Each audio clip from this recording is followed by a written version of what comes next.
Hello and welcome dear students in Abhay JEE academy. मैं हूं Abhay Kumar Singh. Students, आज हम लोगों का बाइनोमियल थ्योरम का चौथा लेक्चर है। आज के लेक्चर में स्टूडेंट्स हम लोग सिर्फ प्रॉब्लम डिस्कस करेंगे।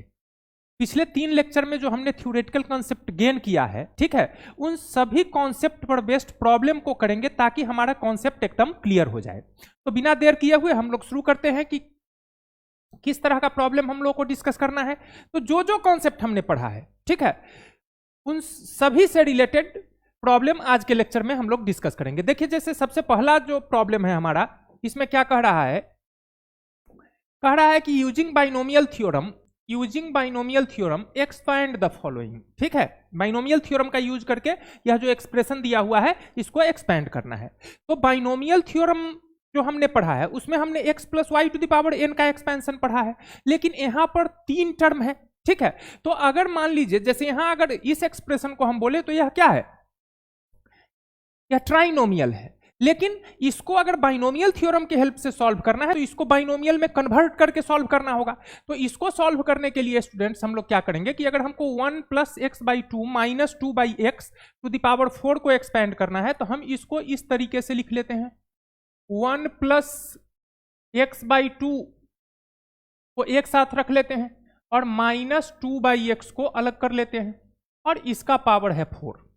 अब अगर हम इसको x और इसको एज्यूम y एज्यूम करें तो x minus y to the power n का फॉर्म बन रहा है।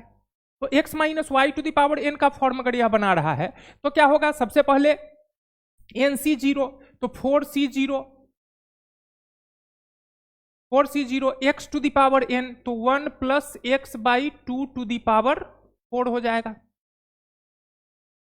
Minus 4c1। ठीक है, nc0 x to the power n y to the power 0 होता है तो y टू द पावर 0 1 हो जाएगा, इसलिए नहीं लिखे। अगला होगा 4c1 1 plus x by two to the power 4 minus 1 means 3 और 2 बाई एक्स का पावर हो जाएगा 1। ठीक है, 2 by x plus 4c2 1 plus x by two to the power 2 into 2 by x का square minus 4c3 1 plus x by two to the power क्या हो जाएगा? 1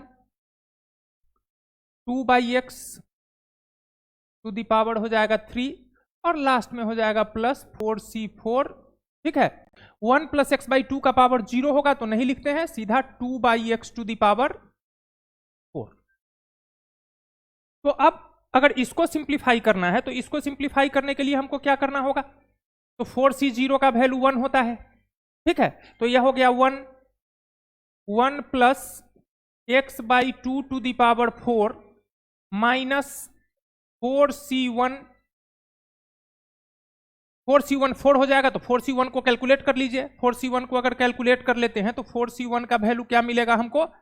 4c1 का वैल्यू मिलेगा 4। 1 plus x by two to the power 3 into 2 by x रहने देते हैं, plus 4c2 6 हो जाता है। 1 plus x by two whole square into यहां हो जाएगा 4 by x square 2 by x का होल स्क्वायर माइनस 4c3 फिर से क्या हो जाएगा? 4 हो जाएगा। 1 प्लस एक्स बाई टू का पावर 1 तो 1 प्लस एक्स बाई टू ही रहेगा यह, और यह हो जाएगा इंटू 8 बाई एक्स क्यूब और लास्ट में होगा 4c4 फिर से 1। ठीक है, तो 4c4 1 2 by x to the power 4 है तो 2 to the power 4 16 by x to the power 4 हो जाएगा। ठीक है, यहां जो यह 1 लिखे हैं इसको भी हटा देते हैं। ठीक है, अब क्या करना है कि अब चूंकि हमको क्या कहा है कि यूजिंग बाइनोमियल थ्योरम एक्सपैंड, मतलब इसका पूरा एक्सपेंशन कर देना है। तो आप फिर से इसके ऊपर बाइनोमियल थ्योरम लगाइए, इसके ऊपर बाइनोमियल थ्योरम लगाइए। तो इसके ऊपर अगर हम लगाएंगे बाइनोमियल थ्योरम तो अब हम क्या लिखेंगे इसको? तो यह 1 plus x to the power n है, तो 1 plus x to the power n क्या होता है? nc0 यानी 1 प्लस nc1 मतलब 4c1 x, तो क्या हो जाएगा x/2 हो जाएगा, प्लस 4c2 एक्स स्क्वायर, तो x/2 का स्क्वायर हो जाएगा, प्लस 4c3 एक्स क्यूब, तो x/2 का क्यूब हो जाएगा, प्लस 4c4 x⁴, तो x/2 हो गया। तो यह इसका पूरा एक्सपेंशन हो गया हमारा 1 + x/2 का। फिर इसी तरीके से हम यहां अब इसको एक्सपैंड कर ले, तो इसको एक्सपैंड अगर करेंगे तो यहीं से लिखते हैं -4 इंटू, ठीक है। अब इसमें a + b होल क्यूब का फॉर्मूला अगर आप जानते हैं तो आप उसको भी यूज करके सिंप्लीफाई कर सकते हैं, तो हम वही कर देते हैं 1 a + b होल क्यूब, तो a cube plus 3a² b, तो 3 × 1 × x/2, 3a² b plus 3ab², तो 3 × 1 × x/2 का स्क्वायर, तो x² हो जाएगा 3ab², और प्लस b क्यूब, तो प्लस b क्यूब फिर से क्या हो जाएगा, तो x³ 8 हो गया। लेकिन यहां पर इंटू में साथ में क्या है 2/x, तो 2/x भी लिखना पड़ेगा इंटू में, इंटू 2/x। फिर अब आप यहां आ गया 6, ठीक है, इसका एक्सपेंशन कर लिए, इसको एक्सपेंड करके लिख लिए यहां, ठीक है 3, हाँ ठीक है। अब इसको कर लेते हैं, तो 6 इंटू, तो 6 क्या हो जाएगा 1 + x² 4 a + b whole square, तो a² + b² प्लस 2ab, तो 2 × 1 × x/2, और प्लस साथ में यह जो टर्म है हमारा इसको भी लिखना होगा, तो 4/(4/x², 4/x²,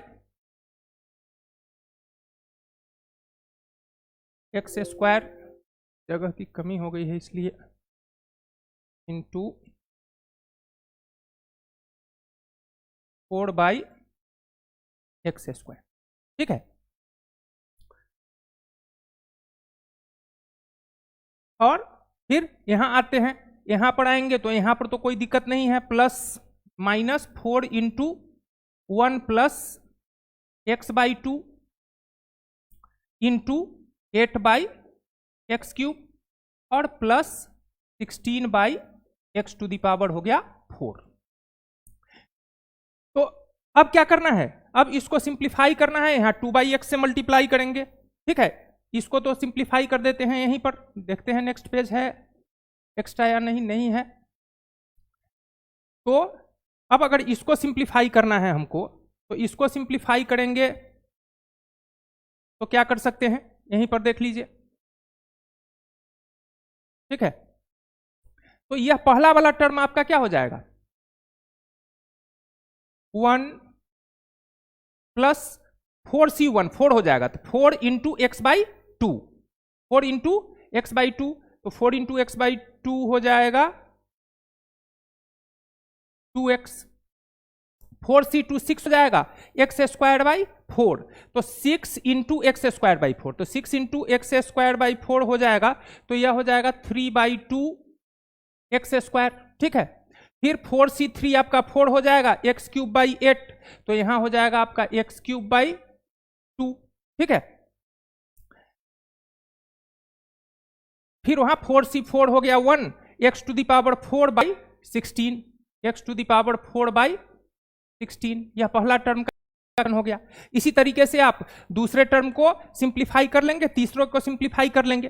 तो इस प्रॉब्लम के अंदर मेनली हमारा एम यह था आपको समझाना कि अगर कोई बाइनोमियल है, ठीक है, अगर कोई ट्राइनोमियल है इस तरीके का दिया हुआ, और अब बाइनोमियल थ्योरम की हेल्प से अगर आपको कह रहा है एक्सपैंड करने के लिए, तो आप उसको इस तरीके से पहले बाइनोमियल बना लीजिए, पहले बाइनोमियल का एक्सपेंशन कर लीजिए, फिर उसके अंदर जो बाइनोमियल आता है उसका फर्दर आप एक्सपेंशन करके सिंप्लीफाई कर दीजिए, आपका आंसर आ जाएगा, ठीक है। यह कंफ्यूज नहीं होना है कि हम तो बाइनोमियल थ्योरम पढ़े हैं, यहां तो ट्राइनोमियल आ गया तो हम क्या करें, ठीक है। यहां जगह की कमी है, नहीं तो पूरा सिंप्लीफाई आप इसको कर ले सकते हैं। चलिए नेक्स्ट क्वेश्चन देखते हैं, ठीक है। मेन है क्वेश्चन को करना कैसे है यह आप समझते जाइए।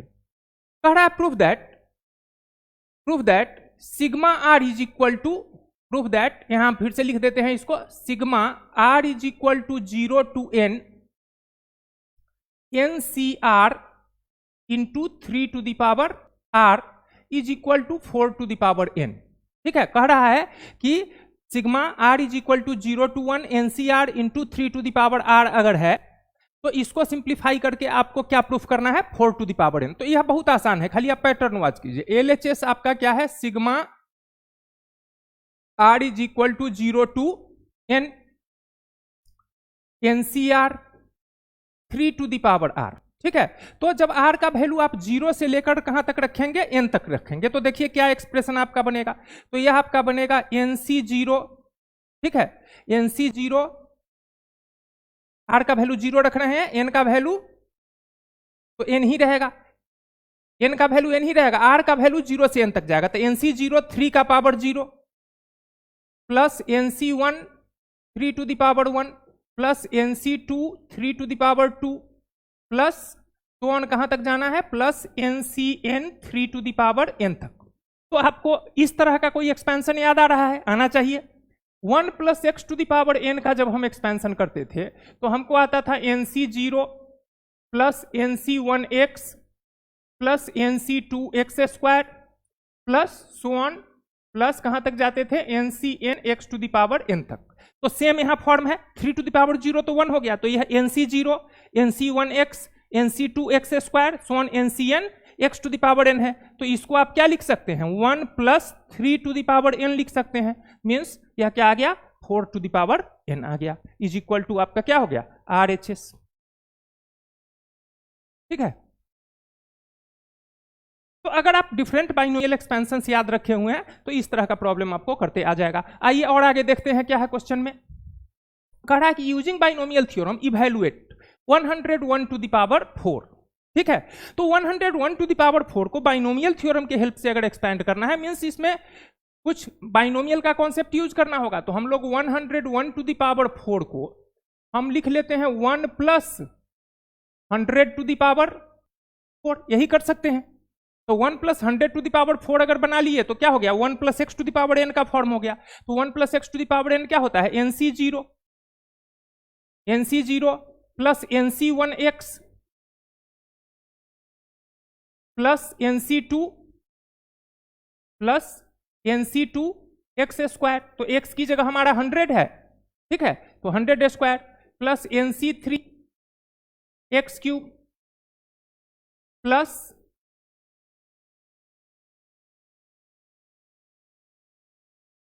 C4 100 to the power 4। अब बस इसको इवैल्यूएट करेंगे, हमारा आंसर आ जाएगा। तो 4C0 हमारा क्या हो गया, 1, 4C1 4 होता है, 4 इंटू 100 हो गया।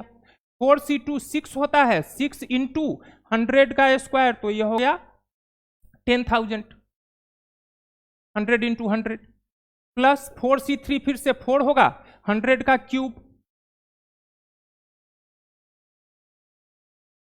ठीक है, 100 इंटू 100 इंटू 100 और प्लस 4C4, तो 1 हो गया, फिर से 100 टू द पावर 4 है, तो 100 टू द पावर 4 को क्या लिख सकते हैं,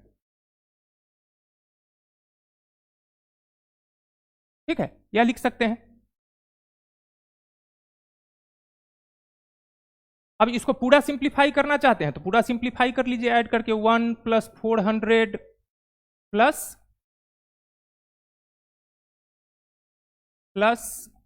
4 प्लस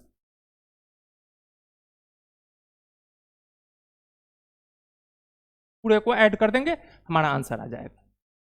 ठीक है, तो बात आपको समझ में आ रही है कि क्या करना है हमको। ठीक है, नेक्स्ट क्वेश्चन है हमारा, using binomial theorem proof that 2 to the power 3n minus 7n minus 1। ठीक है, 2 to the power 3n minus 7n minus 1 is divisible by 49। Binomial theorem के हेल्प से प्रूफ करना है कि यह स्टेटमेंट 49 से डिविजिबल है, जहां n क्या है, नेचुरल नंबर है। तो इस तरह का काम हम लोगों ने मैथमेटिकल इंडक्शन में भी किया था। ठीक है, मैथमेटिकल इंडक्शन में भी हमको यह स्टेटमेंट दिया रहता था लेकिन वहां कहता था कि using principle of mathematical induction prove that this is divisible by 49 for all n belongs to natural number.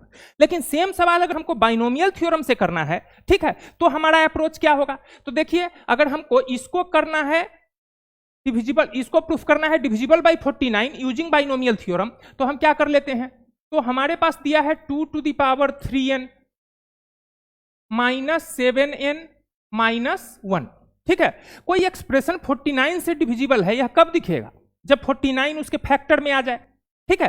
तो हमको इसको सिंप्लीफाई करने पर क्या आना चाहिए? बाहर 49 कॉमन निकल कर आना चाहिए, ताकि हमको दिखे कि 49 से यह डिवाइड हो रहा है समटाइम्स। तो अब अगर इसमें 49 आना है तो इसको कैसे करेंगे? तो इसके लिए यह जो 2 to the power 3n है, इसको आप 2 to the power 3 इसका पावर n लिख सकते हैं, minus 7n minus 1। 2 to the power 3 क्या हो गया? 8 to the power n minus 7n minus 1, ठीक है। अब 8 को आप 1 plus 7 to the power n लिख सकते हैं, माइनस 7n माइनस 1, ठीक है। अब इसके ऊपर आप बाइनोमियल थ्योरम अप्लाई कर सकते हैं। यह 1 plus x to the power n का फॉर्म हो गया। तो 1 plus x to the power n का फॉर्म क्या होता है? तो NC0 प्लस NC1 x आपका 7 है, प्लस NC2 एक्स स्क्वायर यानी 7 का square, plus NC3 x cube, तो x आपका 7 है इसलिए यहां 7 का क्यूब हो जाएगा। क्या हो जाएगा? 7 cube and plus so on, ठीक है, plus so on minus 7n minus 1।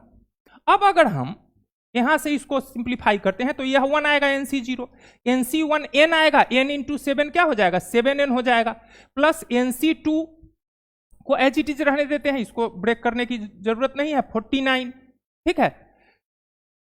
या आप देख रहे हैं कि 7 स्क्वायर ही रहने दीजिए, 7 स्क्वायर ही इसको रहने देते हैं, 49 भी लिखने की जरूरत नहीं है। 7 स्क्वायर प्लस NC3 7 क्यूब, ठीक है। आगे क्या होगा? NC4 7 टू द पावर 4, यहां नहीं लिखे हैं लेकिन यहां लिख दिए, एंड सो ऑन, और माइनस 7n माइनस 1। अब आपको दिख रहा होगा कि इस प्लस 1 से यह माइनस 1 कैंसिल होगा, इस 7n से यह माइनस 7n कैंसिल होगा। तो अब आपके पास जो बचा वह है NC2 7 square, NC3 7 cube, NC4 7 to the power 4 plus 1, ठीक है। अब इस एक्सप्रेशन में आप देख रहे हैं कि 7 का पावर आगे बढ़ता ही जा रहा है, तो अगर हम 7 का पावर यहां 2 तो सब में कॉमन ले सकते हैं, यहां 7 टू द पावर 2 है, यहां 3 है, यहां 4 है, तो 7 टू द पावर 2 सब में है, तो 7 टू द पावर 2 अगर हम कॉमन ले लें तो NC2 plus NC3 plus NC4 plus so on, ठीक है। अब यहां सॉरी, यहां 7 आएगा, NC3 into 7 NC4 into 7 square, और इसी तरीके से आगे बढ़ता जाएगा। तो 7 का स्क्वायर क्या आ गया? 49 आ गया, तो 49 into NC2 plus NC3 into 7 plus NC4 into 7 square plus so on. अब इस स्टेटमेंट को देखकर कोई भी आदमी कह सकता है कि यह एक्सप्रेशन क्या है? 7 से डिविजिबल है, ठीक है, विच इज डिविजिबल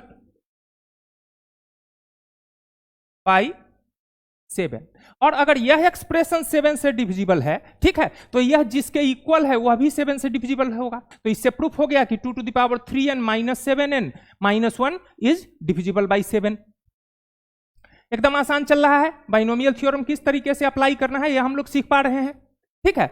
अब यहां देखिए, यह अच्छा क्वेश्चन है, ठीक है।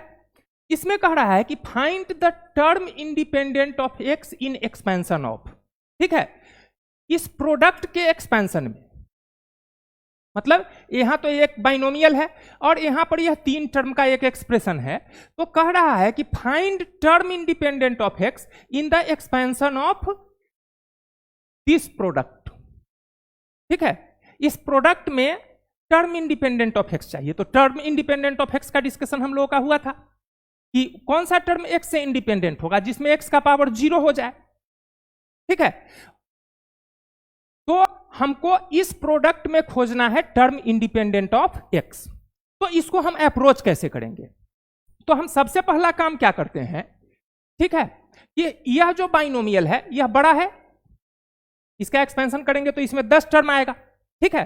तो हमको चूंकि सोचना है कि x to the power 0 product में आना चाहिए, ठीक है। तो हम पहले क्या करते हैं कि इस पूरे टर्म से इस तीनों को मल्टीप्लाई कर लेते हैं। मींस इससे अगर इसको मल्टीप्लाई करेंगे तो हम इसको लिख सकते हैं 3/2x² माइनस 1/3x प्लस, अब इससे अगर हम x को मल्टीप्लाई करते हैं तो x इंटू लिख सकते हैं 3/2x² माइनस 1/3x, यहां भी पावर 9, यहां भी पावर 9, और इससे अगर इसको मल्टीप्लाई करते हैं तो हम लिख सकते हैं 2x³ into 3/2x² minus 1/3x to the power 9, ठीक है। अब हमको इस प्रोडक्ट में क्या चाहिए था? टर्म इंडिपेंडेंट ऑफ एक्स चाहिए था। तो हम इसमें टर्म इंडिपेंडेंट ऑफ एक्स, इसमें टर्म इंडिपेंडेंट ऑफ एक्स और इसमें टर्म इंडिपेंडेंट ऑफ एक्स निकालते हैं। अगर तीनों को हम जोड़ देंगे, तीनों के टर्म इंडिपेंडेंट ऑफ एक्स को जोड़ देंगे तो इस प्रोडक्ट में जो टर्म इंडिपेंडेंट ऑफ एक्स होगा वो हमको मिल जाएगा। तो अब इसमें अगर हमको टर्म इंडिपेंडेंट ऑफ एक्स निकालना है, ठीक है, तो हमको एज्यूम करना होगा कि r प्लस 1th टर्म इसके एक्सपेंशन में इंडिपेंडेंट है एक्स से। जैसे पीछे हमने टर्म इंडिपेंडेंट ऑफ एक्स निकालने के लिए क्या किया था, एक बाइनोमियल एक्सपेंशन हमें दिया हुआ था जिसमें निकालना था टर्म इंडिपेंडेंट ऑफ एक्स। तो हमने एज्यूम कर लिया था कि let r plus 1th term is independent of x, और r प्लस 1th टर्म में जो x का पावर आया था उसको 0 से इक्वेट करके r का वैल्यू कैलकुलेट कर लिए थे। तो उसी तरीके से अगर हमको यहां चाहिए टर्म इंडिपेंडेंट ऑफ एक्स तो हम एक जनरल एक्सप्रेशन लिख लेते हैं, लेट, ठीक है,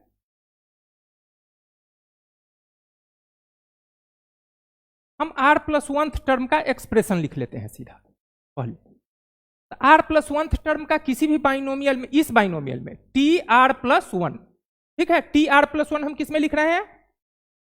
3/2x² minus 1/3x to the power 9 में। tr प्लस 1 इसमें क्या आएगा? तो NCR 9CR, अच्छा चूंकि माइनस का एक्सप्रेशन है इसलिए minus 1 to the power r भी आएगा, तो हम minus 1 to the power r भी पहले लिख लेते हैं। Minus 1 to the power r NCR, तो 9CR, ठीक है, x टू द पावर मतलब x हमारा क्या है? 3/2x² का पावर 9 माइनस r, ठीक है, और y to the power r means 1/3x to the power r। इसको पहले सिंप्लीफाई कर लीजिए, तो minus 1 to the power r, ठीक है, 9CR रहने दीजिए, अभी बाद में कैलकुलेट करेंगे। 3/2 तो यहां हो जाएगा 3 to the power 9 minus r by 2 to the power 9 minus r into x to the power 18 minus 2r। x² का पावर 9 माइनस r होगा तो क्या होगा?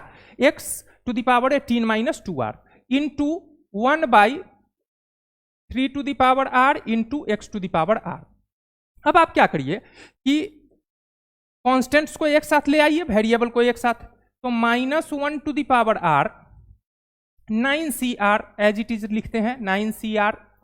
3 का पावर देखिए, 3 का पावर 9 माइनस r यहां है और नीचे है 3 टू द पावर r, तो घटेगा पावर, तो 3 टू द पावर हो जाएगा 9 माइनस 2r डिवाइडेड बाई, ठीक है, 2 टू द पावर तो 9 माइनस r ही रहेगा, लेकिन x का पावर हो जाएगा x to the power 18 minus 2r और नीचे है x to the power r, तो x का पावर हो जाएगा 18 माइनस 3r, ठीक है। यह जनरल टर्म हो गया किसमें? 3/2x² minus 1/3x to the power 9 में, ठीक है। अब हमको क्या करना है कि इसी एक एक्सप्रेशन के हेल्प से इस टर्म में भी टर्म इंडिपेंडेंट ऑफ एक्स, इस प्रोडक्ट में भी टर्म इंडिपेंडेंट ऑफ एक्स और इस प्रोडक्ट में भी टर्म इंडिपेंडेंट ऑफ एक्स निकालना है। तो हम सीधा यहां लिखते हैं term independent of x, term independent of x is equal to, ठीक है। तो सबसे पहले इसमें देखिए, इसमें टर्म इंडिपेंडेंट ऑफ एक्स के लिए क्या होगा? तो इसमें तो कोई मल्टीप्लीकेशन नहीं है वेरिएबल का साथ में, ठीक है, यह इंडिपेंडेंट बाइनोमियल है। तो इसमें सीधा टर्म इंडिपेंडेंट ऑफ एक्स, तो हम मान लिए कि r+1th टर्म इंडिपेंडेंट है एक्स से, ठीक है। तो इसमें टर्म इंडिपेंडेंट ऑफ एक्स के लिए क्या है, 18 - 3r को किससे इक्वेट करना होगा, 0 से। टर्म इंडिपेंडेंट ऑफ एक्स का क्या मतलब, x⁴0। तो अगर हम 18 - 3r को 0 करेंगे तो r हमको क्या मिलेगा, तो r हमको मिलेगा 6।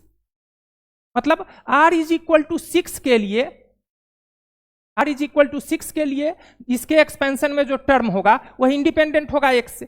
तो हम क्या करते हैं कि हमको टर्म इंडिपेंडेंट ऑफ x चाहिए, तो r का वैल्यू अगर 6 रखेंगे तो यही टर्म बनेगा इंडिपेंडेंट ऑफ x, यानी -1⁶। फिर से ध्यान से समझ लीजिए, हमको इसमें चाहिए टर्म इंडिपेंडेंट ऑफ x, हमने r+1th टर्म यहां निकाल के रखा हुआ है, ठीक है। तो r+1th टर्म इंडिपेंडेंट होगा x से कब, जब x का पावर 0 हो जाए। तो x का पावर यहां 18 - 3r है, तो वह 0 होगा, तो r क्या मिलेगा, 6 मिलेगा। तो r यहां 6 रखेंगे तो यह x का पावर क्या बन जाएगा, 0 बन जाएगा। मतलब यह जो टर्म का वैल्यू है यही इंडिपेंडेंट ऑफ x हो जाएगा। तो r का वैल्यू हम 6 रख देते हैं इसमें, तो -1⁶ इंटू 9c6 इंटू 3⁻9 3 कितना हो जाएगा, 9 - 12 बाई 2 हो जाएगा 9 - 6, ठीक है। इसको भी कैलकुलेट करके ही लिख देते हैं, ज्यादा कैलकुलेशन लिखने की जरूरत नहीं है। ज्यादा कैलकुलेशन लिखेंगे 3 कैलकुलेट करके लिखिए, -1⁶ 9c6 3⁻9 - 12, ठीक है। तो 3⁻³ और 2⁻9 - 6 मीन्स 2⁻3, यह आ गया प्लस। अब देखिए इसमें टर्म इंडिपेंडेंट, इस प्रोडक्ट में टर्म इंडिपेंडेंट ऑफ एक्स चाहिए।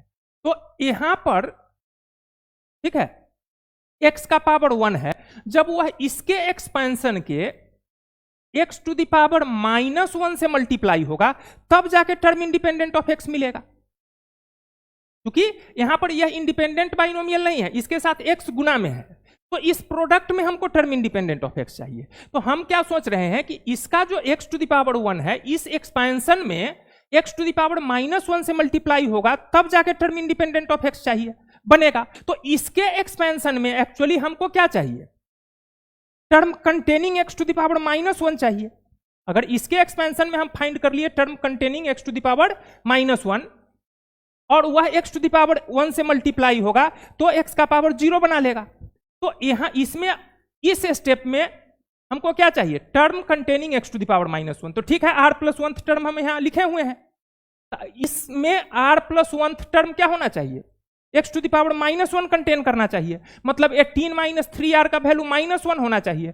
तो 18 - 3r अगर -1 होना चाहिए तो 3r 19 होना चाहिए और r 19/3 होना चाहिए। तो r का यहां फ्रैक्शनल वैल्यू आ गया। तो r का फ्रैक्शनल वैल्यू आना बताता है कि x⁻1 का कोई भी टर्म इसमें होगा ही नहीं। तो अगर इसमें x⁻1 का कोई टर्म नहीं होगा तो x⁻1 से मल्टीप्लाई होके वह 0 नहीं बनेगा। मतलब इस प्रोडक्ट में कोई भी टर्म इंडिपेंडेंट ऑफ x नहीं होगा। तो कोई भी टर्म अगर इंडिपेंडेंट ऑफ x नहीं है तो यहां पर हम टर्म इंडिपेंडेंट ऑफ x क्या लिख सकते हैं, 0। उस टर्म का वैल्यू क्या लिख सकते हैं, 0। अगर कोई भी टर्म नहीं है इंडिपेंडेंट ऑफ x से तो उस टर्म का वैल्यू क्या होगा, 0। फिर आगे बढ़ते हैं। अब इसमें क्या चाहिए हमको, तो यहां x⁻3 है और हमको चाहिए इस पूरे प्रोडक्ट में x⁻0 term independent of x। तो x⁻3 इसके x⁻−3 से मल्टीप्लाई होना चाहिए। तो अब इस टर्म में इसके एक्सपेंशन में हमको क्या चाहिए, x⁻−3 चाहिए। तो x⁻−3 होने के लिए 18 - 3r किसके बराबर हो जाना चाहिए, -3 के।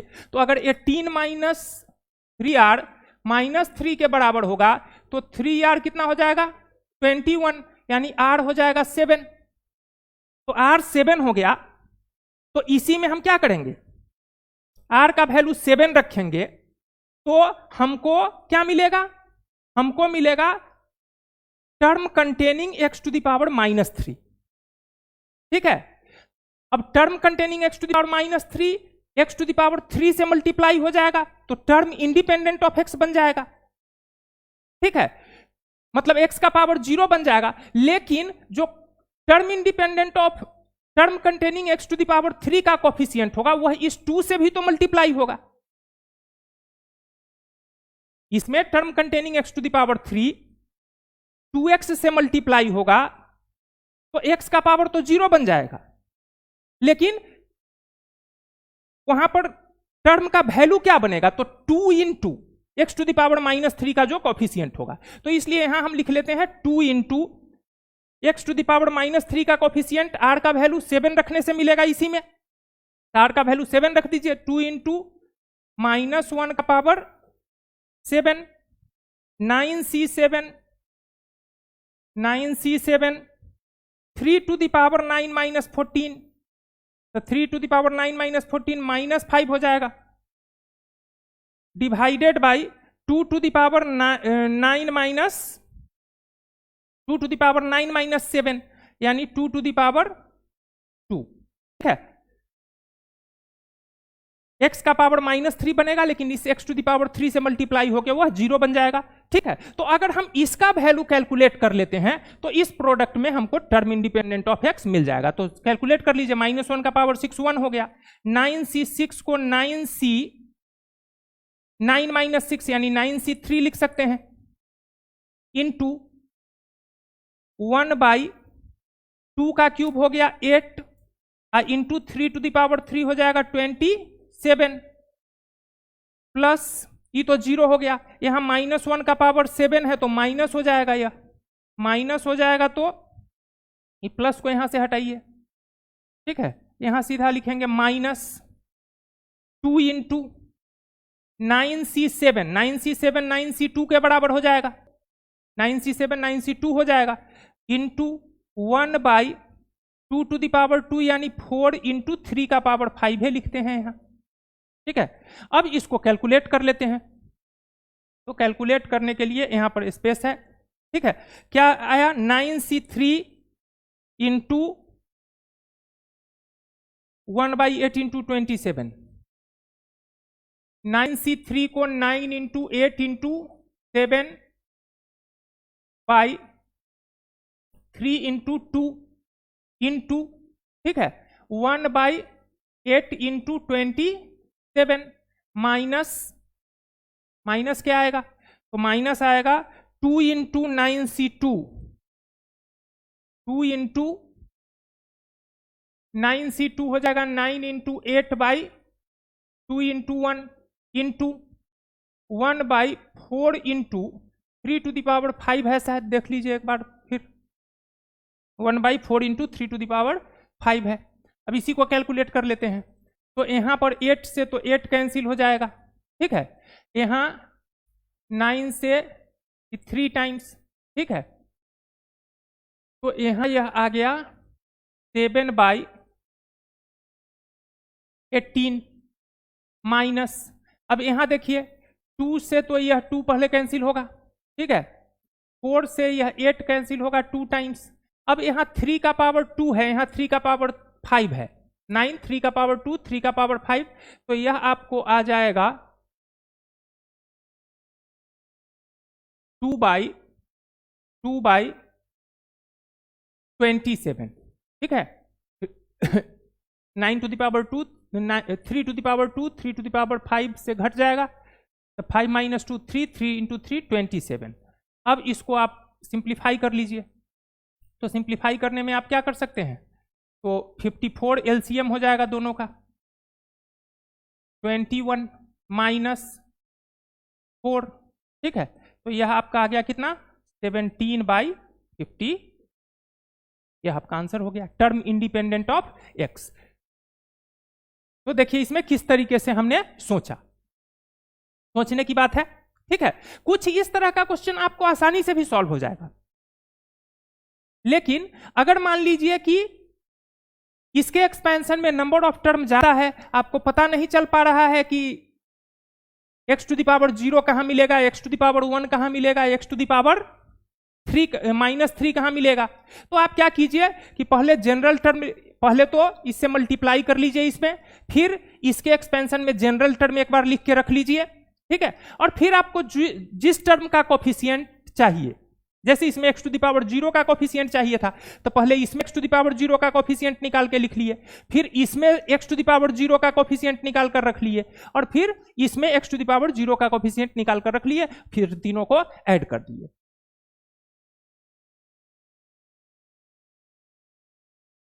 ठीक है। अब फिर सवाल उसी तरीके का है कि find the coefficient of x in the expansion of this, लेकिन यह आसान है थोड़ा, इसमें हम डायरेक्ट सोच सकते हैं, ठीक है। उसमें क्या था कि एक्स का पावर निगेटिव भी आना था, पॉजिटिव भी आना था, लेकिन इसमें एक्स का पावर हमेशा बढ़ता जाएगा। तो यहां अगर हमको कहा है कि find coefficient of x in the expansion of this, तो आप इससे प्रत्येक टर्म को मल्टीप्लाई करके भी सोच सकते हैं, या सीधा आप ऐसे सोचिए तो 1 minus 3x plus 7x square है, ठीक है। आपको चाहिए x टू द पावर 1, तो x टू द पावर 1 कब मिलेगा, तो x टू द पावर 1 आपको, चूंकि इसका जब आप एक्सपेंशन करेंगे तो यह आएगा nc0 16c0, इसका एक्सपेंशन अगर आप करेंगे तो आपको आएगा 16c0 minus 16c1x plus 16c2x square, ठीक है, minus 16c3x cube plus so on. अब आप अगर सोचिए कि आपको क्या चाहिए इस प्रोडक्ट में, तो x टू द पावर 1 का कोफिशिएंट चाहिए। Find coefficient of x, x का मतलब क्या है, x to the power 1, x to the power 1 का कोफिशिएंट चाहिए। तो x टू द पावर 1 का कोफिशिएंट इसमें कब मिलेगा, तो इसका x स्क्वायर अगर इसके किसी से मल्टीप्लाई होगा तो कभी भी x टू द पावर 1 का कोफिशिएंट नहीं बनेगा, ठीक है। तो इस टर्म से तो आपको x टू द पावर 1 का कोफिशिएंट बनना नहीं है, ठीक है। इस दोनों से x टू द पावर 1 बन सकता है जब इसका कांस्टेंट इसके x टू द पावर 1 से मल्टीप्लाई होगा और इसका x टू द पावर 1 इसके कांस्टेंट से मल्टीप्लाई होगा। बस इन्हीं दो जगहों पर आपको x टू द पावर 1 का कोफिशिएंट मिलेगा। तो आप सीधा लिख सकते हैं कोफिशिएंट ऑफ x, तो 1 मल्टीप्लाई होगा किससे, 16c1 से। आपको कोफिशिएंट चाहिए इसलिए x नहीं लिखेंगे, तो 1 इंटू माइनस 16c1, और यहां पर माइनस 3x जब इसके कांस्टेंट टर्म से मल्टीप्लाई होगा तो x टू द पावर 1 बनाएगा, आगे तो फिर x to the power 2 x to the power 3 बनाने लगेगा। तो 3 माइनस 3 मल्टीप्लाई होगा किससे, 16c0 से, तो प्लस माइनस 3 इंटू 16c0। बस यही दो जगहों पर आपको x टू द पावर 1 का कोफिशिएंट बनना है। तो यह हो गया माइनस 16c1 यानी माइनस 16, और यहां हो जाएगा माइनस 3 इंटू 16c0 1 हो गया, ठीक है। तो 16 माइनस 3 क्या हो गया, माइनस 19। तो देखने में उसी के जैसा था, लेकिन इसमें कैलकुलेशन बिल्कुल आसान था क्योंकि इसमें x का पावर हमेशा बढ़ते जाना था। तो हम सोच लिए कि अगर हमको x टू द पावर 1 चाहिए तो इसका कांस्टेंट इसके x टू द पावर 1 से और इसका x टू द पावर 1 इसके कांस्टेंट से मल्टीप्लाई हो जाए, तो उन्हीं दो टर्मों में x टू द पावर 1 मिलेगा, बाकी जगहों पर x टू द पावर 1 नहीं मिलेगा। सोच पा रहे हैं ना कि इसका जो कांस्टेंट है वो इसके x टू द पावर 0 से कांस्टेंट से मल्टीप्लाई होगा तो x टू द पावर 1 नहीं मिलेगा। इसका कांस्टेंट इसके x टू द पावर 1 से मल्टीप्लाई होगा तो x टू द पावर 1 मिलेगा। फिर इसका कांस्टेंट अगर x टू द पावर 2 से मल्टीप्लाई हो गया तो फिर x टू द पावर 2 मिलेगा, x टू द पावर 1 नहीं मिलेगा। तो एक ही केस है कि इसका कांस्टेंट इसके x टू द पावर 1 से मल्टीप्लाई हो तब मिलेगा x टू द पावर 1 का टर्म। उसी तरीके से इसका अगर सोचिए तो इसका कांस्टेंट इसके x टू द पावर 1 का टर्म इसके कांस्टेंट से मल्टीप्लाई होगा तो x टू द पावर 1 बनाएगा। लेकिन अगर इसके x टू द पावर 1 का टर्म इसके x टू द पावर 1 के टर्म से मल्टीप्लाई हो जाए तो x टू द पावर 2 बनाएगा, फिर आगे 3 बनाएगा, मतलब 1 आगे जाके कभी नहीं बनाएगा।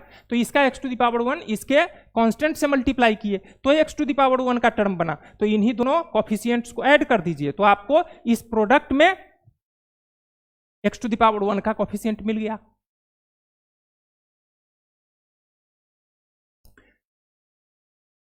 टर्म फ्रॉम एंड, एक डिस्कशन यह हमारा बाकी रह गया था, ठीक है, पिछले लेक्चर में करना चाहिए था, यह बाकी रह गया था, तो इसको यहां हम लोग डिस्कस कर लेते हैं। पिछले लेक्चर में जब हम लोग जनरल टर्म डिस्कस कर रहे थे तो वह जनरल टर्म जो था टर्म फ्रॉम बिगिनिंग था, टर्म फ्रॉम बिगिनिंग से हम r+1th टर्म निकाल रहे थे। लेकिन मान लीजिए कि कभी आपको किसी बाइनोमियल एक्सपेंशन में एंड से कोई टर्म पूछ लिया कि एंड से 5वां टर्म बताइए, x+y⁴ दे दिया और कहा कि इसके एक्सपेंशन में एंड से 5वां टर्म क्या होगा, तो हमको इसके बारे में पहले सोच के रखना होगा कि एंड से टर्म हम निकाले कैसे। तो देखिए, एंड से टर्म निकालने के लिए हम फॉर्मूला भी डेवलप कर सकते हैं, लेकिन उससे आसान क्या है कि हम एंड से जो टर्म निकालना चाह रहे हैं वह अगर हमें बिगिनिंग से पता चल जाए कि कैमा टर्म है, तो बिगिनिंग से निकालने का हमारे पास फॉर्मूला है, उसी से हम कैलकुलेट कर देंगे। तो हम लोग यह सीखने का प्रयास करते हैं कि किसी सीक्वेंस में अगर कोई टर्म हम एंड से फाइंड करना चाहते हैं तो वह टर्म नंबर बिगिनिंग से क्या हम कैलकुलेट कर पाएंगे। तो आइए एक एग्जांपल लेते हैं। जैसे मान लीजिए कि यहां T1, T2, T3, T4, T5, T6 6 term है। हम चाहते हैं एंड से दूसरा टर्म, एंड से दूसरा टर्म, तो एंड से इसका टर्म नंबर कितना हो गया, दूसरा। अब यह बिगिनिंग से कौन सा टर्म है यह हमको कैसे पता चलेगा।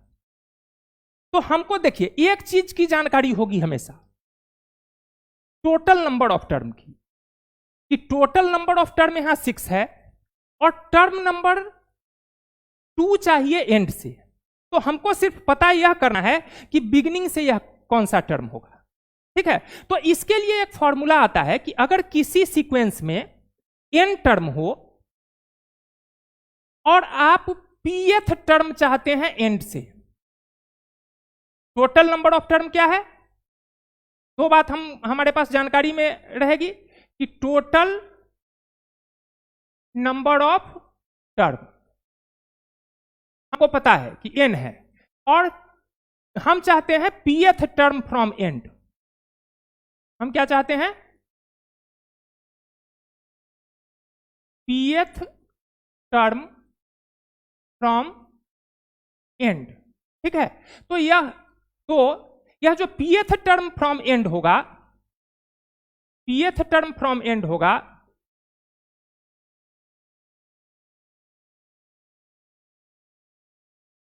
यह होता है n minus p plus 1th term, 1th term from beginning, ठीक है। सीक्वेंसेज एंड सीरीज में भी हम लोग इसको यूज कर सकते हैं अगर कोई टर्म एंड से निकालना हो, ठीक है। तो एक तो वहां हम लोग एपी में nth टर्म फ्रॉम एंड का फॉर्मूला ही डेवलप कर लेते हैं, लेकिन अगर कोई nth टर्म फ्रॉम एंड का फॉर्मूला डेवलप करके नहीं रखा हुआ है, ठीक है, तो वह इसके हेल्प से एंड से टर्म निकाल सकता है। तो क्या कहता है यह कि pth टर्म फ्रॉम एंड, अगर आप किसी सीक्वेंस में pth टर्म निकालना चाहते हैं एंड से, तो वह बिगिनिंग से कितना टर्म होगा, तो n minus p plus 1th term होगा। जैसे यहां पर देखिए टोटल नंबर ऑफ टर्म आपके पास कितना है, 6, और आप टर्म नंबर फ्रॉम एंड क्या चाहते हैं, सेकेंड टर्म जो है एंड से, वह पता करना चाहते हैं कि बिगिनिंग से कैमा टर्म है। अगर सेकेंड टर्म जो है एंड से वह पता चल जाए कि बिगिनिंग से कैमा टर्म है, तो हम जनरल टर्म का फॉर्मूला जो बिगिनिंग से यूज करते हैं r+1th टर्म, उसके हेल्प से इस टर्म को निकाल सकते हैं, ठीक है। तो जो सेकेंड टर्म है एंड से, वह देखिए बिगिनिंग से कैमा टर्म है, तो बिगिनिंग से 6 माइनस 2 प्लस 1th यानी 5th टर्म है। देखिए तो काउंट करके 1 2 3 4 5, 5वां टर्म है बिगिनिंग से। तो इस सीक्वेंस में टोटल नंबर ऑफ टर्म है 6, ठीक है। तो सेकेंड टर्म फ्रॉम एंड जो है, second term from and, t बराबर 2 का क्या मतलब है, सेकेंड टर्म फ्रॉम एंड, यह बिगिनिंग से कैमा टर्म है, तो 5th। आप देख पा रहे हैं यहां लाइव एग्जांपल है आपके सामने कि एंड से जो दूसरा है वह बिगनिंग से कमा है, 5वां है। ठीक है, हो सकता है इसमें कहीं कोई इंसिडेंस हो गया हो। एक और एग्जांपल आप ले लीजिए, मान लीजिए कि T1, T2, T3, T4, T5, T6, T7, T8, T8,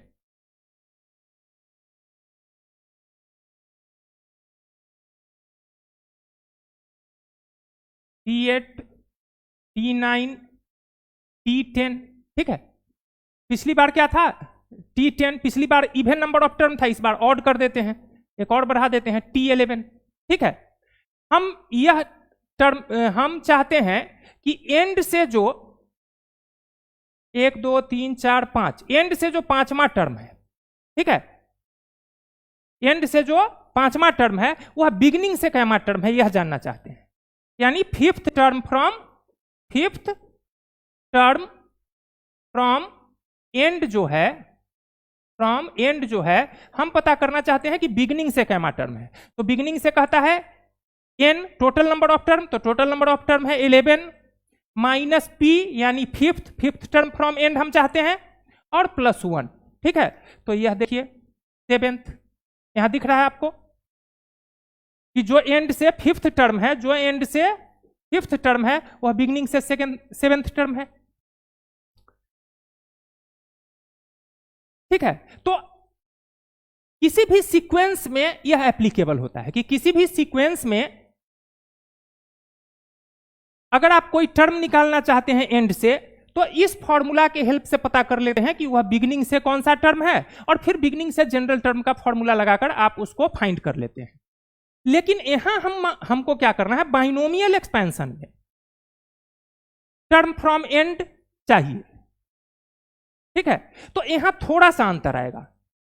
यहां थोड़ा सा क्या अंतर आएगा, यह देखिए, यह तो आपको कंफर्म हो गया कि अगर किसी सीक्वेंस में n टर्म है तो pth टर्म फ्रॉम एंड बराबर होगा n minus p plus 1th term from beginning. Means pth term from end is equal to total number of term minus term number from end plus 1। यह formula होता है beginning से निकालने का कि beginning से वह कौन सा टर्म है।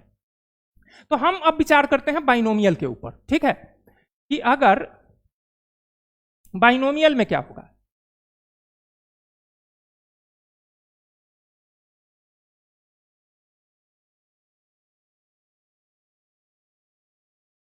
बाइनोमियल में क्या होगा, तो बाइनोमियल में एक ही अंतर होता है।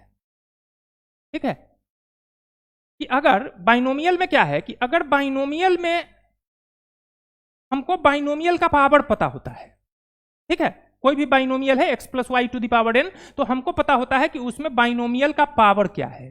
x plus y to the power n में जानकारी हमारे पास किसकी होती है, n की होती है। अब हमको अगर इस बाइनोमियल में कोई कहे कि pth टर्म फ्रॉम एंड बताइए, तो pth टर्म फ्रॉम एंड का फॉर्मूला हम लोग जनरल सीक्वेंस में पढ़े हैं कि pth term from end is equal to n minus p plus 1th term from beginning, जहां n क्या है, टोटल नंबर ऑफ टर्म है। तो अगर x plus y to the power n दिया, तो यहां इसका जो हम एक्सपेंशन करेंगे इसमें टोटल नंबर ऑफ टर्म कितना हो जाएगा, तो टोटल नंबर ऑफ टर्म हो जाएगा n प्लस 1। ठीक है, पहले क्या था, total number of term n था, तो pth term from and n minus p plus 1 होता था। अब टोटल नंबर ऑफ टर्म कितना हो गया, n प्लस 1।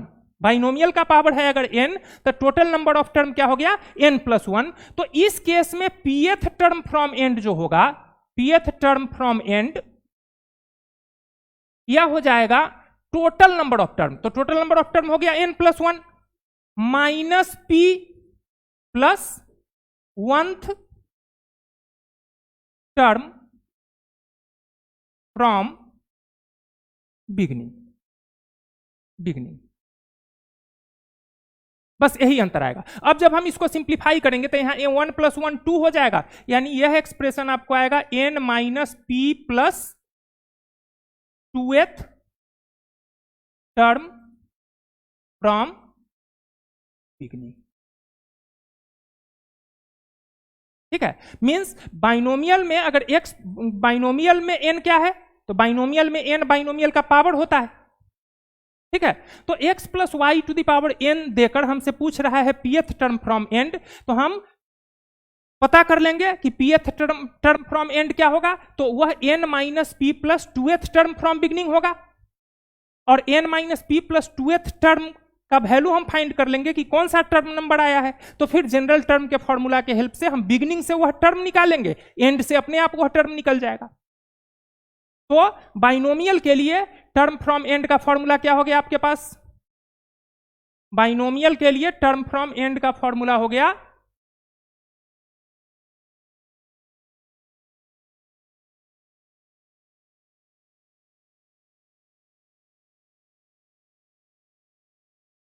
इसको लिख लीजिए, in x plus y to the power n pth term from end is equal to n minus p plus 2th term from beginning. जहां n क्या है तो बाइनोमियल का पावर होगा, जहां n क्या होगा उस बाइनोमियल का पावर होगा। तो अब आइए इसके ऊपर हम लोग एक प्रॉब्लम करके देखेंगे तो हमारा कॉन्सेप्ट क्लियर हो जाएगा। जैसे कह रहा है find 5th term from end in expansion of x minus 1 by x to the power 12। ठीक है, x minus 1 by x to the power 1 by x to the power 12 के एक्सपेंशन में 5th टर्म चाहिए एंड से। ठीक है, तो 5th term चाहिए एंड से, तो हमको बाइनोमियल दिया हुआ है, बाइनोमियल जो दिया हुआ है यहां हमने लिख लिया। ठीक है, हमारे पास जो फॉर्मूला है उसको अब हम यूज करेंगे। तो हमारे पास फॉर्मूला क्या है, we have 5th term from end, 5th term from end is equal to n का वैल्यू कितना है 12 minus 5 plus 2th term from beginning. ठीक है, यानी 9th टर्म फ्रॉम बिगनिंग।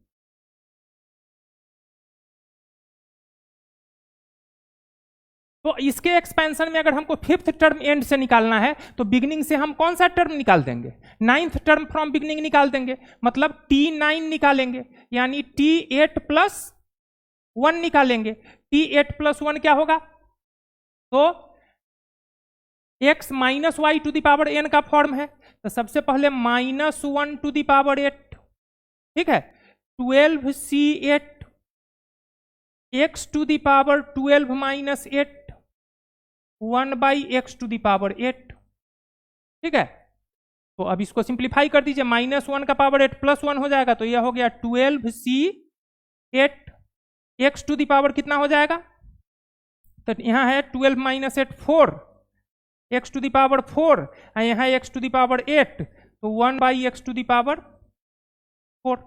ठीक है, 12C8 into 1 by x to the power 4। इसको calculate करना चाहते हैं तो और कैलकुलेट कर दीजिए, 12C8 को आप कितना लिख सकते हैं, तो लिख सकते हैं 12C4, 12C4 into 1 by x to the power 8। 12C4 को भी कैलकुलेट करना चाहते हैं या यहीं पर छोड़ दीजिए, यही आपका क्या हो गया, आंसर हो गया।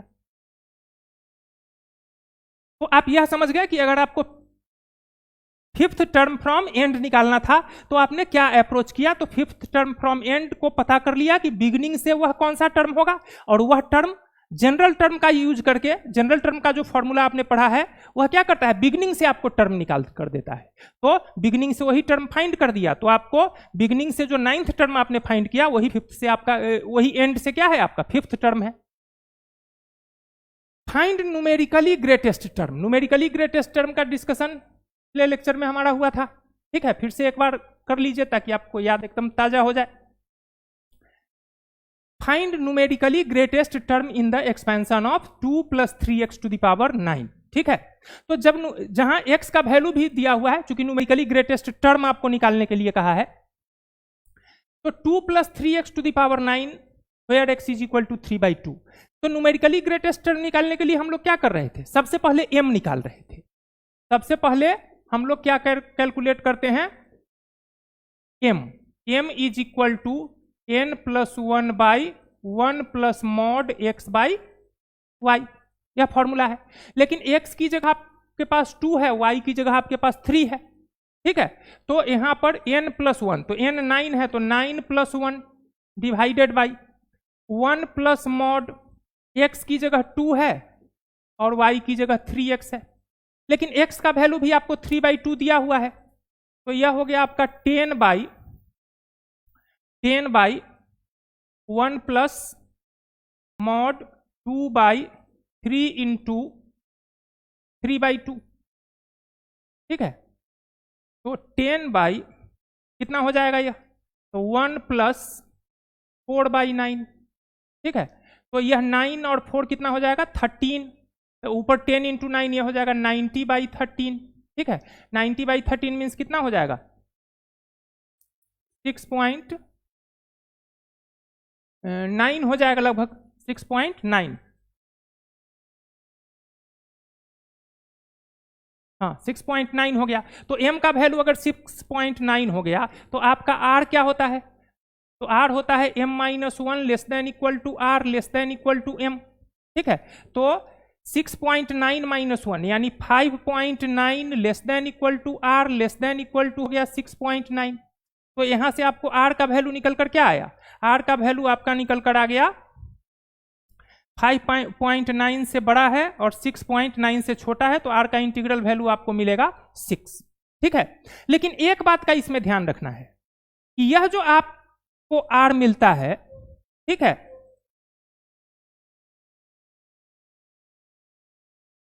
तो न्यूमेरिकली ग्रेटेस्ट टर्म होगा क्या?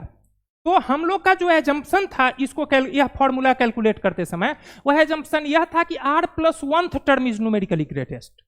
ठीक है, मींस r का वैल्यू अगर 6 मिला है तो therefore 7th term is numerically greatest. ठीक है, 7th टर्म अगर न्यूमेरिकली ग्रेटेस्ट है तो हमको T7 निकाल देना है। तो T7 कितना हो जाएगा? T6 + 1। ठीक है, T6 + 1 हो जाएगा 9C6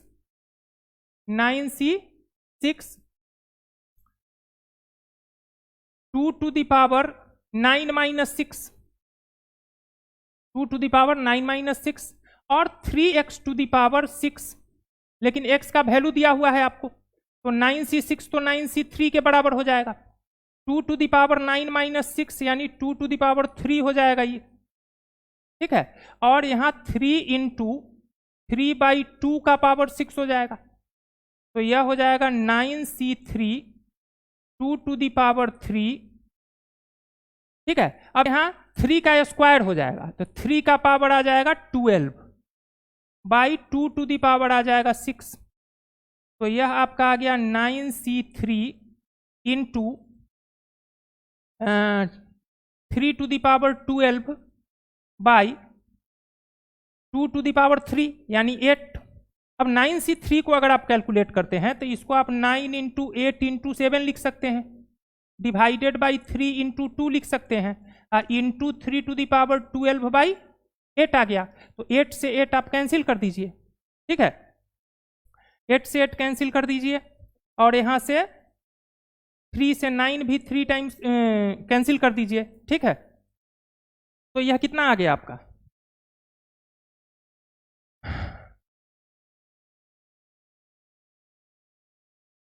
2 टू द पावर 3 है, 3 का स्क्वायर हो गया 3 टू द पावर 12, नीचे 2 to the power 6, 2 to the power 3 से 2 टू द पावर 3 8 हो गया। ठीक है, तो यह कैलकुलेट होके आपका आ जाएगा 3 इंटू 7 यानी 21 into 3 to the power 12, sorry,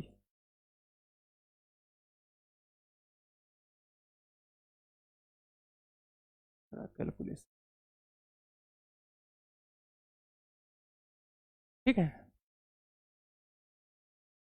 find numerically greatest term निकालना था, ठीक है। इसकी यह गड़बड़ी है, पूरा इसका जो कैलकुलेशन था हमारा वो डिलीट हो गया। डिलीट हो गया तो अब फिर से लिखने की जरूरत नहीं है। आप समझ पा रहे हैं कि हम लोग कहाँ तक पहुँच गए थे। हमारा कैलकुलेशन पहुँच गया था कहाँ तक, वो उसी के बाद कैलकुलेट कर देते हैं, ठीक है। या T7 से फिर कैलकुलेट कर देते हैं, ठीक है। तो T7 हमको कैलकुलेट करना था, फिर से एक बार T7 का कैलकुलेशन कीजिए। तो T7 क्या हो जाएगा, T7 हमारा क्या हो जाएगा,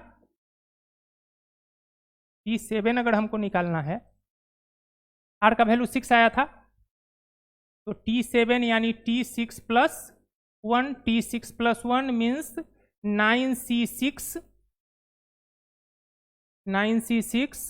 2 टू द पावर 9 माइनस 6 और 3x टू द पावर 6। तो 9C6 को हम लिख सकते हैं 9C3 2 टू द पावर 3, ठीक है, 9 माइनस 6 3 इंटू 3 इंटू एक्स का वैल्यू 3/2 है, तो 3/2 का पावर 6। तो यह हो गया आपका 9C3 को आप लिख सकते हैं 9 इंटू 8 इंटू 7 डिवाइडेड बाई कितना, 3 into 2, 9C3 into 2 to the power 3 हो गया 8 इंटू यहाँ हो जाएगा 3 का स्क्वायर, 3 इंटू 3 का स्क्वायर, उसका पावर 6 यानी 3 to the power 12 and divided by 2 to the power 6। तो यह हो गया 2 टू द पावर 6 हो गया, यहाँ है 2 टू द पावर 3, ठीक है। तो 2 टू द पावर 6 कितना लिख सकते हैं, एक बार पूरे लिख लीजिए, 9 इंटू 8 इंटू 7 इंटू 8 हो गया बाई इंटू ऊपर में 3 to the power 12 by 3 into 2 into 2 to the power 6। तो 2 टू द पावर 6, यहाँ 2 का पावर 3, यहाँ 2 का पावर 3, तो ऊपर में भी 2 टू द पावर हो गया 6, ई 2 टू द पावर 6 से कैंसिल हो जाएगा, ठीक है। 3 से यह 9 कैंसिल हो जाएगा 3 टाइम्स, ठीक है। तो यह आपका आ गया, अच्छा ये 3 फिर इस 3 टू द पावर 12 से मल्टीप्लाई होके क्या बना लेगा, 3 टू द पावर 13। तो यह हो गया सिर्फ 7 इंटू 3 का पावर 13 और नीचे में बचा हुआ है 2 डिवाइडेड बाई 2, ठीक है। तो पीछे आपने पूरा कैलकुलेशन देख लिया था कि किस तरीके से हमने R का वैल्यू कैलकुलेट किया था। और R का वैल्यू जब हमने कैलकुलेट किया तो R का जो वैल्यू आता है उसमें एक जोड़कर हम टर्म निकालते हैं, क्योंकि वह जो फॉर्मूला हमने R के लिए डिस्कस किया था कि m-1 less than equal to R less than equal to m, इसमें हमारा शुरू में एजम्पशन था R plus 1th term is numerically greatest. तो इसलिए R का जो वैल्यू आता है उसमें 1 जोड़ते हैं, ठीक है, वह टर्म हमारा न्यूमेरिकली ग्रेटेस्ट होता है। तो जैसे R का वैल्यू 6 आया था तो 6 प्लस 1 यानी 7th टर्म न्यूमेरिकली ग्रेटेस्ट हो गया। जब पता चल गया कि 7th टर्म न्यूमेरिकली ग्रेटेस्ट है तो 7th टर्म का यहाँ वैल्यू निकाल दिए, तो यह आपका क्या हो गया, आंसर हो गया, ठीक है। इसके बाद फिर आइए, अब कह रहा है कि if coefficient of second, third and fourth term in the expansion of this are in AP then so that 2n square minus 9n plus 7 is equal to 0, ठीक है। यह आसान क्वेश्चन है। क्या कह रहा है कि 1 plus x to the power 2n के एक्सपांसन में, 1 plus x to the power 2n के एक्सपांसन में सेकेंड, थर्ड और फोर्थ टर्म का जो कोफिशिएंट है वह एपी में है। पढ़ लीजिए, if coefficient of second, third and fourth term in the expansion of 1 plus x to the power 2n are in AP then यह दिखाना है। तो हम एक बार इसका एक्सपेंशन कर लेते हैं 1 plus x to the power 2n का। तो ये हो जाएगा 2nc 0 plus 2nc 1x plus 2nc 2x square plus 2nc 3x cube, अब प्लस 1 कहां तक जाएगा, तो 2nc 2n x to the power 2n तक जाएगा, ठीक है। तो कॉफिशिएंट क्या कह रहा है, कॉफिशिएंट ऑफ सेकेंड, तो सेकेंड टर्म का कॉफिशिएंट, थर्ड टर्म का कॉफिशिएंट और फोर्थ टर्म का कॉफिशिएंट यह है। तो क्वेश्चन आपका क्या कह रहा है, according to question 2nc1 2nc2 2nc3 are in AP, यह तीनों एपी में है। तो अगर कोई टर्म एपी में होता है तो उसकी क्या खासियत होती है, तो उसकी खासियत होती है कि second minus first 2nc2 minus 2nc1 is equal to 2nc3 minus 2nc2। तो 2nc2 को अगर इधर ले आते हैं तो 2 into 2nc2 is equal to आ जाएगा 2nc1 ये उधर गया, अब प्लस 2nc3। अब इसको सिंप्लीफाई करेंगे, अपने आप वह स्टेटमेंट आ जाएगा। तो 2nc2 को क्या सिंप्लीफाई आप कर सकते हैं, तो 2 इंटू 2nc2 हो जाएगा factorial 2n by factorial 2 into factorial 2n minus 2 is equal to 2nc1 क्या होगा factorial 2n by factorial 1 into factorial 2n minus 1 और प्लस 2nc3 होगा factorial 2n by factorial 3 into factorial 2n minus 3, यह आ जाएगा। तो अब यहां पर देखिए ऊपर में तो कॉमन हम क्या ले सकते हैं, यहां पर इस 2 को हम काट देते हैं इस फैक्टोरियल 2 से, क्योंकि फैक्टोरियल 2 का वैल्यू भी उतना ही होगा। अब यहां हम लिखते हैं factorial 2n by 2n minus 2 का factorial, this is equal to, इसमें कॉमन ले लीजिए तो 2n का फैक्टोरियल कॉमन आ जाएगा ऊपर, ठीक है।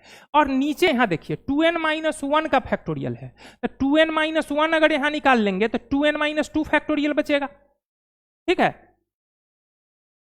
तो इसको एक बार ऐसे ही लिखिए, कॉमन नहीं लीजिए, इसको फैक्टोरियल 1 तो 1 हो गया, 2n माइनस 1 फैक्टोरियल को आप लिख सकते हैं 2n minus 1 into 2n minus 2 into 2n minus 3 का फैक्टोरियल, अब plus factorial 2n by factorial 3 6 हो जाएगा, 6 इंटू 2n माइनस 3 का फैक्टोरियल, 2n माइनस 3 का फैक्टोरियल। इसको भी हम कर देते हैं, तो यहां यह आ गया 2n फैक्टोरियल, 2n का factorial divided by 2n minus 2 factorial है, तो यहां से 2n माइनस 2 बाहर निकाल लीजिए, तो 2n माइनस 3 का फैक्टोरियल आ जाएगा, 2n माइनस 3 का फैक्टोरियल इज इक्वल टू, अगर इधर हम कॉमन ले लेते हैं, इधर हम क्या कॉमन ले लें, तो 2n का factorial divided by 2n minus 3 का फैक्टोरियल। तो यहां पर आपके पास बचेगा कितना, आपके पास बचेगा, आपके पास बच जाएगा हाँ 1 by 2n minus 1 into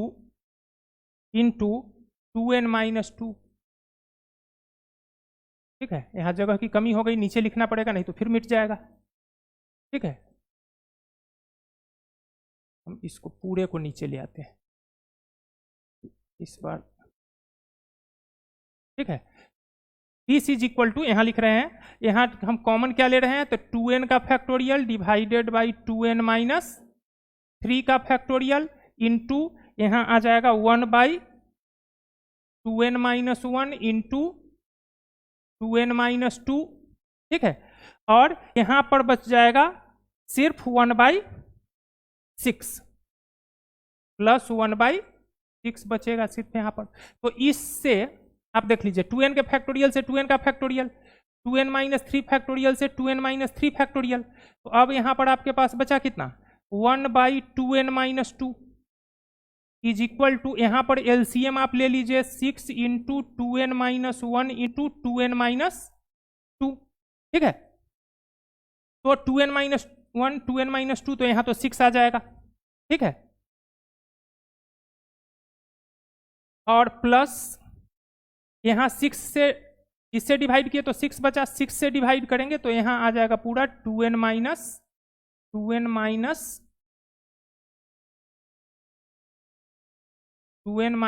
into 2n minus 2, ठीक है। तो 2n माइनस 2 से ही 2n माइनस 2 गया। देन और भी कैलकुलेशन देखिए, ऊपर यहाँ 2n माइनस 2 है, इससे 2 बाहर निकालिए, तो 2 बाहर निकालिएगा तो ये हो जाएगा यहाँ तो 1 is equal to 6 plus 2 into n minus 1 into 2n minus 1 divided by 6 into 2n minus 1 सिर्फ बचा। तो अब 2 कॉमन लेकर इसको काट सकते हैं 3 टाइम्स, तो 1 इज इक्वल टू आ गया 3, 2 कॉमन ले लिए तो 3 प्लस इस दोनों को मल्टीप्लाई कर दें तो 2n square minus n minus 2n और प्लस 1, दिस डिवाइडेड बाई, अब 2 जो ऊपर कॉमन लिए थे उससे नीचे वाला 6 3 टाइम्स कट गया तो 3 इंटू 2n माइनस 1, ठीक है, 3 इंटू 2n माइनस 1। अब इसको कैलकुलेट कर लेते हैं हम लोग, तो यह कितना हो गया सो देख लीजिए, 2n स्क्वायर माइनस 3n और प्लस 4 ऊपर आ गया, 1 is equal to 2n square minus 3n plus 4 और नीचे आ गया, नीचे क्या आ गया तो 3 into 2n minus 1, 3 into 2n minus 1। अब इसको कैलकुलेट कीजिए तो ये हो गया, यहाँ मल्टीप्लाई होगा तो 6n minus 3 is equal to 2n square minus 3n plus 4, सबको उधर ले जाते हैं तो 2n स्क्वायर माइनस 9n और प्लस 4 3 7 इज इक्वल टू 0। देखिए तो यही प्रूफ करना था क्या आपको, यही आपको प्रूफ करना था कि if coefficient of second third and fourth term in the expansion of this are in AP then so that 2n square minus 9n plus 7, हमको कितना आया है minus 9n plus 7 is equal to 0। जो यहां proof करना है वही वहां आ गया आपको, ठीक है। तो आसान क्वेश्चन था, इस तरह का क्वेश्चन भी आप कर पाएंगे, ठीक है। यह क्वेश्चन देखिए, क्वेश्चन नंबर 10 कह रहा find the coefficient of x to the power 4 in the expansion of this into है, ठीक है। मतलब आपको 1 plus x to the power n into 1 minus x to the power n के एक्सपेंशन में x टू द पावर 4 का coefficient निकालना है, और कहता है कि डिड्यूस दैट C2 का मतलब है NC2, ठीक है, NC2 is equal to C0 into C4 minus C1 into C3 plus C2 into C2 minus C3 into C1 plus C4 into C0, ठीक है। यहाँ N नहीं लिखा हुआ है लेकिन यहाँ कहा है कि where CR stands for NCR, ठीक है। यह जो CR लिखा हुआ है, जैसे C2 लिखा हुआ है मतलब समझना है NC2 है, C0 मतलब NC0 है। तो आप coefficient of x to the power 4 इसके एक्सपेंशन में कैसे फाइंड करेंगे, तो इसके एक्सपेंशन में आप x टू द पावर 4 का कोफिशिएंट 2 तरीके से फाइंड कर सकते हैं, ठीक है। पहला तरीका क्या होगा कि आप इसको मल्टीप्लाई कर लीजिए, ठीक है, 1 plus x to the power n into 1 minus x to the power n है। तो पहला तरीका क्या है कि 1 plus x to the power n into 1 minus x to the power n को आप 1 plus x into 1 minus x to the power n लिखें, तो यह हो जाएगा 1 minus x square to the power n, ठीक है। 1 minus x square to the power n में x टू द पावर 4 का कोफिशिएंट निकालें। तो इसमें x टू द पावर 4 का कोफिशिएंट निकालने के लिए हम इसका एक्सपेंशन ही कर देते हैं, तो ये हो जाएगा NC0 यानी 1 minus NC1 x square plus NC2 x square का पावर 2, ठीक है। देखिए यहां x की जगह क्या है, एक्स स्क्वायर है, तो NC0 1, NC1 x, तो x की जगह क्या है x square, NC2 x square, तो NC2 एक्स स्क्वायर, तो x की जगह एक्स स्क्वायर है तो इसका स्क्वायर प्लस सो ऑन। तो इसको अगर हम सिंप्लीफाई करते हैं तो 1 minus NC1 x square plus NC2 x to the power 4, फिर आगे आएगा NC3 x to the power 6, लेकिन जगह नहीं है तो नहीं लिखते हैं। तो यहां से आपको क्या दिख रहा है, coefficient of coefficient of x to the power 4 आपको कितना दिख रहा है? तो coefficient of x to the power 4 आपको दिख रहा है NC2। तो एक तो तरीका हो गया इस प्रोडक्ट में एक्स टू द पावर 4 का कॉफिशिएंट निकालने का, यह कि दोनों को मल्टीप्लाई कर दीजिए, मल्टीप्लाई करने के बाद जो बाइनोमियल बना उसका एक्सपेंशन लिखिए और उसमें एक्स टू द पावर 4 का कॉफिशिएंट क्या है यह लिख लीजिए। दूसरा तरीका क्या हो सकता है? तो दूसरा तरीका आप ऐसा कर सकते हैं कि अगर 1 plus x to the power n into 1 minus x to the power n, इस प्रोडक्ट में आपको क्या चाहिए? एक्स टू द पावर 4 का कॉफिशिएंट। तो आपको पता है कि x टू द पावर 4 का कोफिशिएंट चाहिए, तो इसका x का पावर 0, आप क्या कीजिए पहले दोनों का एक्सपेंशन लिख लीजिए, आपको खुद समझ में आ जाएगा। तो यह आ जाएगा NC01 plus NC1x plus NC2x square plus NC3x cube plus NC4 x to the power 4 plus NC5 x to the power 5 plus so on. ठीक है, इनटू यहीं पर लिखिए।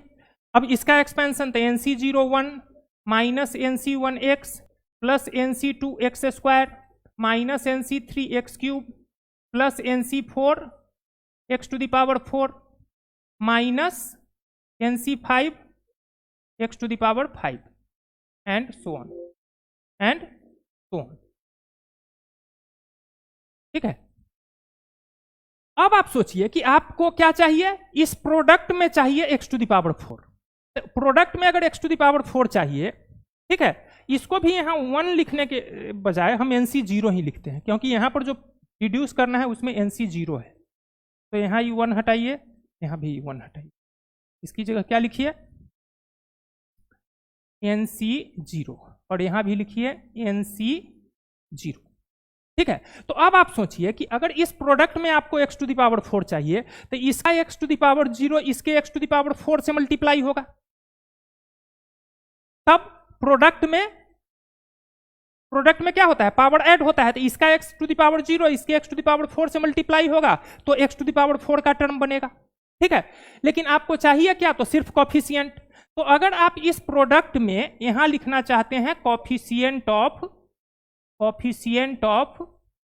x टू द पावर 4, ठीक है, तो x टू द पावर 4 का coefficient कितना लिख सकते हैं? NC0 into NC4, NC0 into NC4 means इसका x का पावर 0 इसके x के पावर 4 से मल्टीप्लाई हुआ, तब x का पावर 4 बना, या फिर इसका x का पावर 1 इसके x के पावर 3 से मल्टीप्लाई होगा, इसका x का पावर 1 इसके x के पावर 3 से मल्टीप्लाई होगा, तब भी तो x का पावर 4 बनेगा। तो उस केस में कोफिशिएंट क्या बनेगा? तो इसका कोफिशिएंट NC1 और इसका माइनस NC3, तो माइनस NC1 इंटू NC3। अब इसका x का पावर 2 इसके x के पावर 2 से मल्टीप्लाई होने पर भी तो x का पावर 4 बनाएगा। ठीक है, तो यह भी coefficient of x to the power 4 देगा, मतलब अगला क्या हो जाएगा? NC2 into NC2। इसका x टू द पावर 3 इसके x टू द पावर 1 से मल्टीप्लाई होके भी तो x टू द पावर 4 बनाएगा। तो यहां क्या हो गया? इसका कोफिशिएंट NC3 इसका NC माइनस NC1, तो माइनस NC3 इंटू NC1। और इसी तरीके से इसका x टू द पावर 4 इसके x टू द पावर 0 से मल्टीप्लाई होगा, तब भी x टू द पावर 4 बनाएगा। तो यहां प्लस NC4 इंटू NC0। तो इसको अगर हम कैलकुलेट करें, ठीक है, तो भी तो हमको क्या मिल रहा है? इसी के एक्सपेंशन में x टू द पावर 4 का कोफिशिएंट मिल रहा है। और अगर इसको हम कैलकुलेट कर रहे हैं तो भी हमको इसी के एक्सपेंशन में x टू द पावर 4 का कोफिशिएंट मिल रहा है। मींस क्या बात निकल कर आ रही है कि इसका वैल्यू जो है इसके वैल्यू के बराबर होगा।